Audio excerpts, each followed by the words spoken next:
গাছে ফুল আসছে কিন্তু ফল ঝরে যাচ্ছে, বা গাছ বড় হচ্ছে কিন্তু লেবু ঠিক মতন ধরতেছে না, আর জানবেন এমন কিছু সিক্রেট যা মানলে আপনার লেবু গাছে ফলে ভরে যেতে পারে। কাজেই ভিডিওটি শুরু থেকে শেষ পর্যন্ত দেখুন, হয়তো অনেক অজানা তথ্য আপনার জ্ঞান ভাণ্ডারকে আরও সমৃদ্ধি লাভ করতে পারে।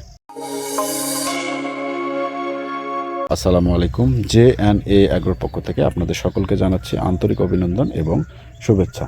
আজকের ভিডিওতে আমরা জানব লেবু গাছে কিভাবে কম খরচে বেশি ফলন পাওয়া যায় এবং দীর্ঘ সময় ধরে ফলকে ধরে রাখা যায়। সঠিক জাত নির্বাচন করা। ভালো জাতের লেবু চারা নির্বাচন করতে হবে, রোগমুক্ত এবং শক্তিশালী চারা ব্যবহার করতে হবে। ভালো চারা মানেই দীর্ঘমেয়াদী ফলন। জমি প্রস্তুতি। পানি নিষ্কাশন ভালো এমন জায়গা নির্বাচন করতে হবে।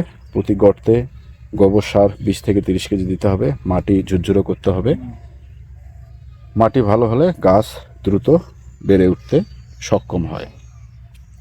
সঠিক রোপণ পদ্ধতি। গাছ থেকে গাছ 8 থেকে 10 ফুট দূরত্ব বজায় রাখতে হবে। বিকেলে চারা লাগাতে হবে।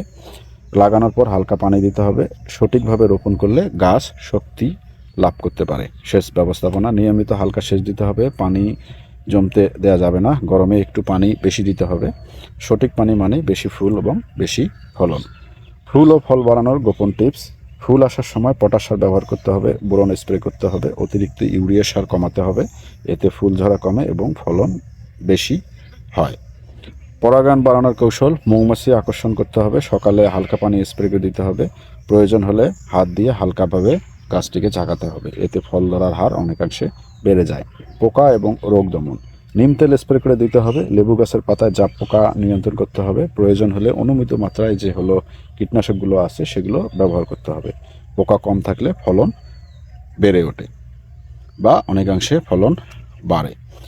ছাঁটাই ও পরিচর্যা। শুকনো এবং রোগাক্রান্ত পাতা যেগুলো আছে সেগুলো কেটে দিতে হবে। ভেতরে ঘন ডাল ছেটে দিতে হবে। বাতাস চলাচল করতে পারে এরকম উপযোগী করে গাছকে তৈরি করতে হবে। এতে নতুন ডাল এবং ফুল খুব বেশি আসে। আমরা যে সাধারণ ভুলগুলো করে থাকি সেটা হচ্ছে অতিরিক্ত ইউরিয়া সার দিয়ে দিই, পানি জমতে থাকতে দেই, গাছের নিচের ডালপালাগুলো ছাঁটাই না করি এবং দেরিতে রোগকে দমন করে ফেলি। এই ভুলগুলো যদি আপনি করেন তাহলে আপনার লেবুর ফলনটা অর্ধেক কমে যেতে পারে।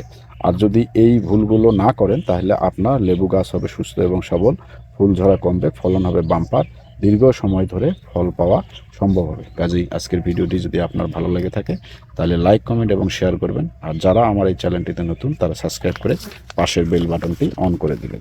এটার পরবর্তী আপডেট আপনাদের মাঝে আবারও আমি যথাসময় শেয়ার করার চেষ্টা করবো ইনশাআল্লাহ। সে পর্যন্ত ভালো থাকবেন। আসসালামু আলাইকুম।